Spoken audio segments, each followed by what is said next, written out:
Astăzi suntem cu Alex, care a devenit pacientul nostru și o să urmeze să-i luăm un feedback după câteva ședințe de fizioterapie, kinetoterapie și chiropractică.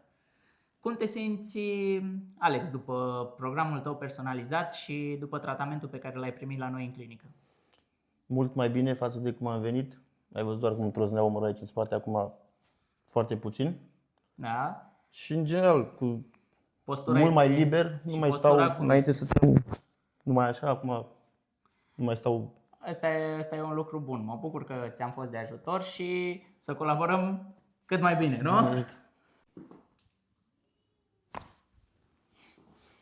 Una.